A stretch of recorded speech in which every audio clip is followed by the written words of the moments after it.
over setting up your vent settings on the Servo I ventilator. If you come across the ventilator and it's not already on standby, you would turn it on from the back. It's right here behind this button. And that's the main on button. There's also this button here, which is our go button. But we're going to set our vent settings before we do that. So the important things that to notice on the front screen are we an adult or infant? And we are going to choose adult. And are we going to choose invasive or non-invasive? So most of the time we're going to be invasive. We'll have non-invasive in a different video. Let me notice, if you do press non-invasive, you know you're in non-invasive because it turns bright orange. But today we're talking about invasive, so that's what we're going to do. Now, the next thing we're going to do is we're going to go into our mode. And I do this by pressing up here, and this is a touch screen. There are several different softwares you might see out in the field. So you might see different modes under here, but we're going to look and see what modes we have here on this model. So on this model, the most likely to be used modes that we're going to have are going to be volume control, pressure control, PRVC, and then we might use SIMV. And notice SIMV, it gives us pressure control, PRVC, or volume control. So we can do all of those separately. Pressure support CPAP, we'll talk a little bit later in this video. So, but today we're going to stick with volume control. And in volume control, these are our settings. So obviously we're going to choose a tidal volume according to our patient. So we'll choose 450 here. Respiratory rate, I notice I'm touching, then turning to adjust. And then I can touch it here again, or I could touch it there. PIMA 5 sounds reasonable. Let's put this one on 100%. Notice that it stopped right there at 60 and it gave me a little beep and it wouldn't let me go further. What that is, it's letting me know that that's a high FiO2 and we would like, and it's like saying, hey, are you really sure you want to go up? It doesn't mean I can't do it, because watch, if I keep turning it, it lets me go up. And it shows yellow there. It's letting me know, this is really high oxygen. Eye time, I'm going to turn that up a little bit to 1. Pause time. In volume control on the Servo, it has a preset pause. You always want to remember to turn that off. It's not something we routinely do with our patients, so I'm turning that pause time to 0. Next thing I'm looking at here is the rise time.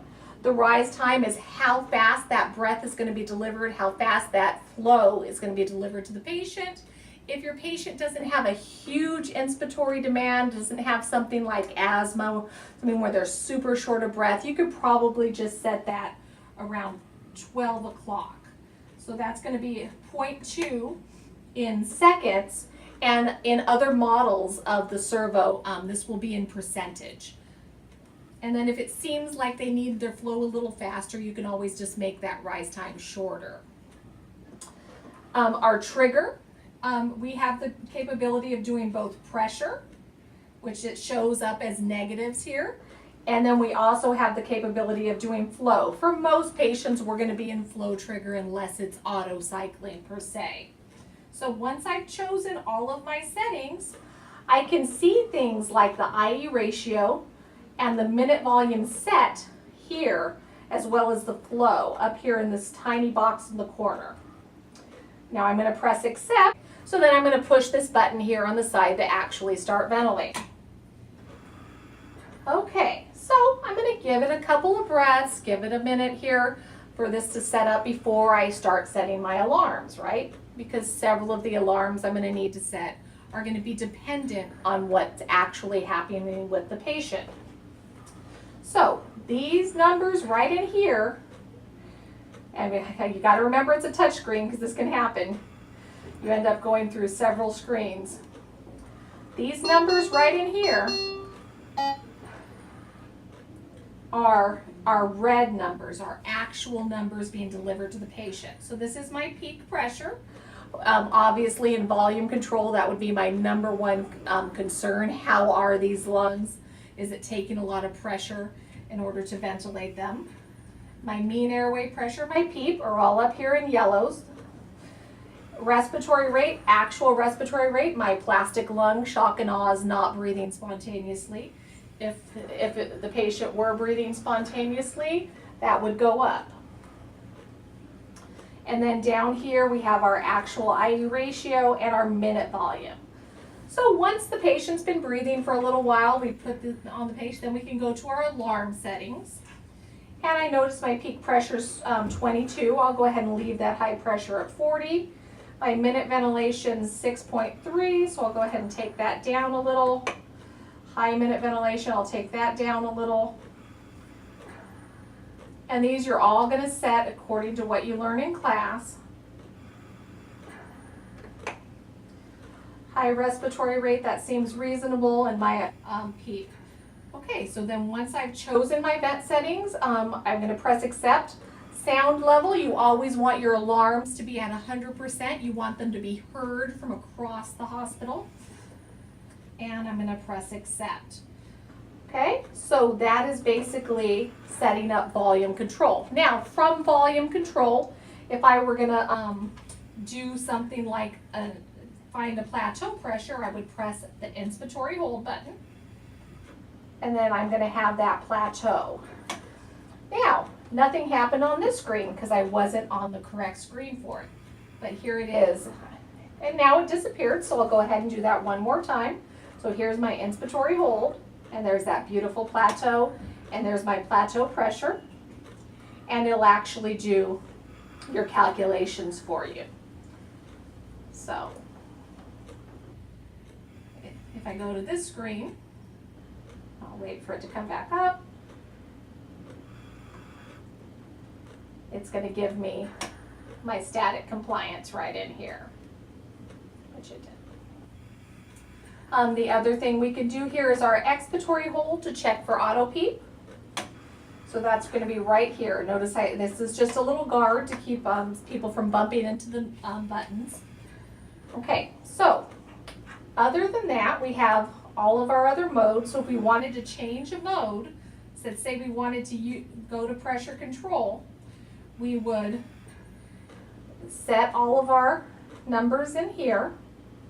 So one thing you need to remember about the servo is this is not a total PIP, but a delta P. So 15 plus 5 equals 20. So our total PIP would be 20 with a delta P set at 15.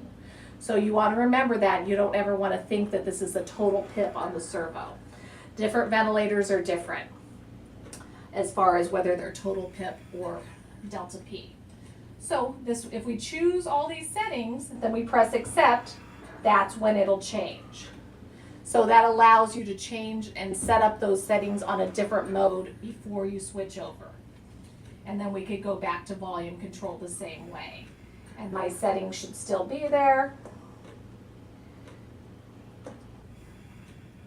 And there they are. A couple other things that this does is we have some trends. So if we wanted to see what's happened since we've been had the patient on the ventilator, you could see where your peak pressures have been, how much they've been breathing spontaneously. Under menu, there are alarms. So you can do alarm history. That's our alarm profile, sorry. Menu, alarm, history. And this will tell you all the alarms that have gone off. So say you had this set up in the hospital setting, not the lab setting, and the nurse or someone said, oh, it was alarming a little while ago. You could see if it was because the patient was coughing or maybe they became disconnected. Okay. Also under menu, you can review trends, event logs.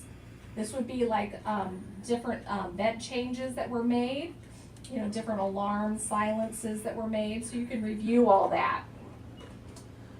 Quick access gives us a couple of different things. This is how we would access our loops. So if we're trying to see what's happening with the patient and evaluating our flow volume loops or our volume pressure loops. Okay. We can also there's open lung tool. You'll learn about that in the future.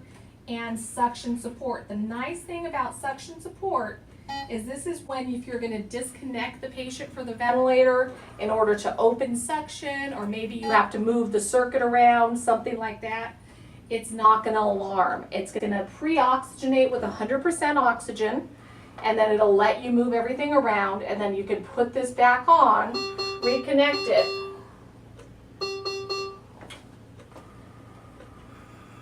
And it gave me an alarm, but it went ahead and went right back into ventilating the patient. So there's just no extra steps, and it's not going to alarm, especially if you're doing something like moving the ventilator around. You're on the opposite side of the bed of the patient. One other mode I wanted to tell you about, it's kind of very cool, is pressure support CPAP on the Servo I. So the pressure support CPAP on the Servo I has an automatic backup ventilation. So kind of just like when we went over that that suction support, where it's automatically going to just silence, and then when you reconnect it to the patient, it'll give them 100% O2 and just start back up. That's kind of what our auto mode pressure support does. So we're going to set our pressure support. We'll choose 10. And it's asking us to also set a backup ventilation. So we're going to use those settings that we chose earlier. 15 a delta P plus 5 is a total PIP of 20. And let's just give them a backup rate of 10, because this is just in case they stop breathing. Okay, we're going to press accept, and the patient's going to be on CPAP. CPAP pressure support, so all of this is now spontaneous. This is all the patient's work of breathing, right? Then should my patient stop breathing, we'll see what happens here. I'll go in apneic.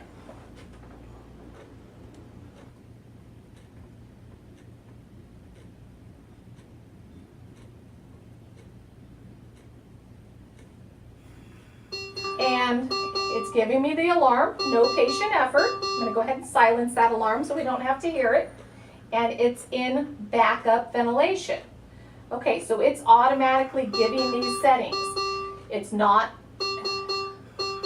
in pressure support anymore. But if the patient starts breathing again, it goes right back into pressure support CPAP. So it jumps back and forth by itself.